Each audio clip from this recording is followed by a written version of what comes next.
Good evening and thanks for tuning in. I'm Joey Rehl with the WJTS News. Jasper police arrested a man after a call to a property damage accident. Wednesday evening, shortly after 10:30 p.m., Jasper police were dispatched to Advanced Auto Parts in reference to a property damage accident. Upon making contact with the driver involved, officers determined that 25-year-old Ronald Salazar of Jasper had the smell of common indicators of intoxication. Salazar submitted to a breathalyzer test which showed a 0.18 blood alcohol level. Salazar then refused to submit to a chemical test. Ronald Salazar was charged with OWI, OWI prior conviction, OWI endangerment, false government issued ID, operating without receiving a license, and OWI refusal. Salazar was lodged in the Dubois County Jail. Washington police and Daviess County deputies made several arrests in separate incidents over the past few days. Among those, 54-year-old Henry Graber of Odin was charged with domestic battery and arrested on a warrant.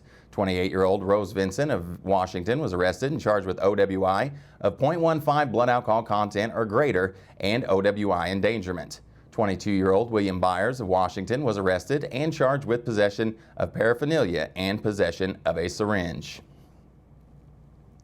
False alarms have been a cause of concern for the Ferdinand Fire Department and law enforcement officers. Town Council members discussed the issue at the monthly Ferdinand Town Council meeting. The fire department has responded to a total of 6 fire alarms at the Comfort Inn located on the south side of Ferdinand.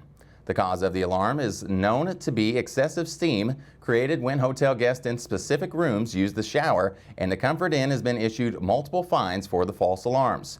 The fire department's departmental report revealed that the Drug Take-Back Day held on April 24th brought in 170 pounds of unused prescriptions, one of the highest totals seen in the program's history. Also discussed in the report, the annual Fireman's Ball will be held on July 24th at the Ferdinand Community Center, located at 1710 Community Drive in Ferdinand.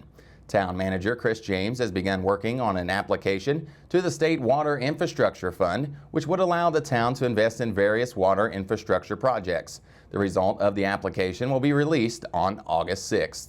The next Ferdinand Town Council meeting will take place on Tuesday, July 20th, 2021 at 6:30 p.m. Eastern Time. The council hopes to move the meeting back to the Ferdinand Town Hall, but the location is subject to change. And speaking of Ferdinand, Dubois County residents can look forward to a weekend of fun and friends as the annual Ferdinand Heimat Fest kicks off on Friday.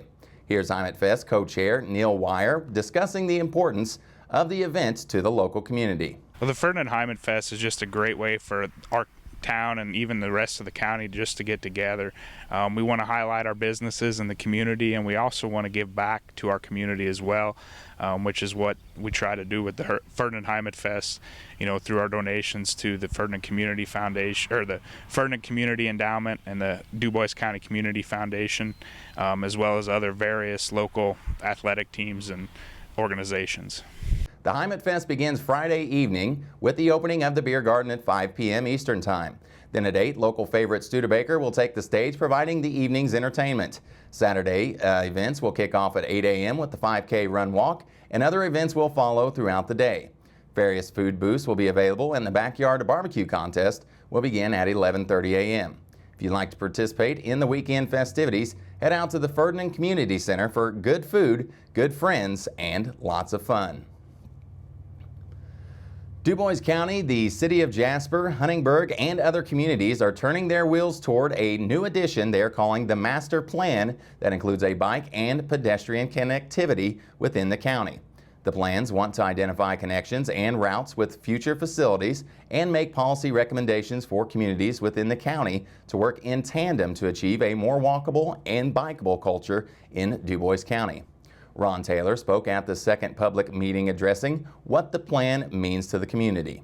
I think with Dubois County, there's this expectation that there's a higher quality of life. There's a lot of things that go on here, and part of that is having a connected community and a connected county.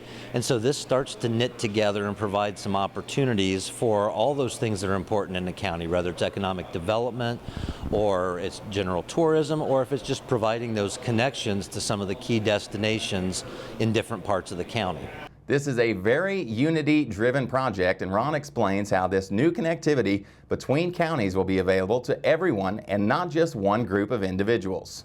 No, I think part of this whole planning process is to provide a greater sense of accessibility to all different residents of Dubois County. So obviously, if you were trying to target to a certain user group or something, you might be looking at just one type of facility. This plan really seeks to provide that access for all different levels of users, whether it be demographics or whether it be experience or age groups. We're really trying to find those solutions that start to address all those different groups of people. If you want to learn more about the Bike and Pedestrian Master Plan, you can find more information on Jasper's website at Jasperlndiana.gov. After a year of changes, courtesy of COVID-19, the city of Huntingburg hopes this summer staple helps residents get back to a sense of normalcy. The Huntingburg Farmers Market is in full swing, and Destination Huntingburg Executive Director Sarah Flamion says they are ready for the crowd. Well, last year we did get the go-ahead to still do the market, but of course take the precautions that were necessary. This year, this is just our second market of the season, and this year people are ready to get out. They're ready to, come get all the things they need for their week. The farmers market is overseen by Destination Huntingburg, which is the city's Main Street program. They have been open every summer with fresh produce for the past 25 to 30 years, and this year is no exception. Of course, it's all seasonal, so the produce that's happening now, we have potatoes, there's raspberries, some cherries, some strawberries, which they're going to be finishing out, lettuce, onions, garlic, things along those lines. But coming up soon will be green beans, corn, tomatoes. They should be here. Yeah.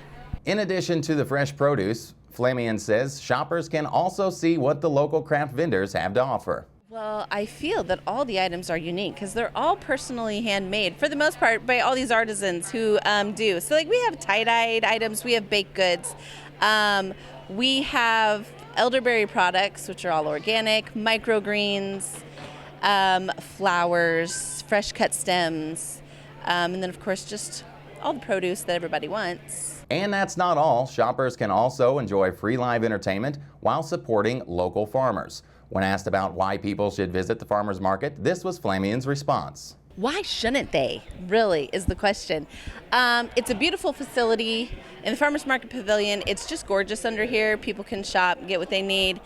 So they should come, A, not only for that, but then B, to support local farmers and growers and artisans who they love doing this craft, and that's awesome. So supporting, really, and, two birds, one stone. You support somebody local and you get what you need. The Huntingburg Farmers Market is open from 7 a.m. to 11 a.m. every Saturday until the first Saturday in October at the Main Street Park Farmers Pavilion in downtown Huntingburg.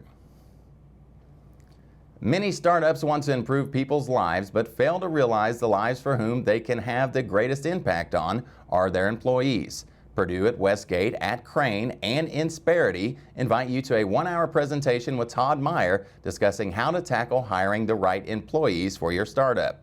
Hiring your first employee, Now What? Will be presented Wednesday, June 23rd from 11 a.m. until noon. Topics to be discussed are the current employment landscape, HR strategies, key position hiring, and culture by design. This is another in a series of webinars presented by Purdue at Westgate and is sponsored by CACI. For more information or to register, contact Purdue at Westgate Crane. Stay tuned. Your weekly forecast and sports with Kurt Gutzell are still to come on WJTS News.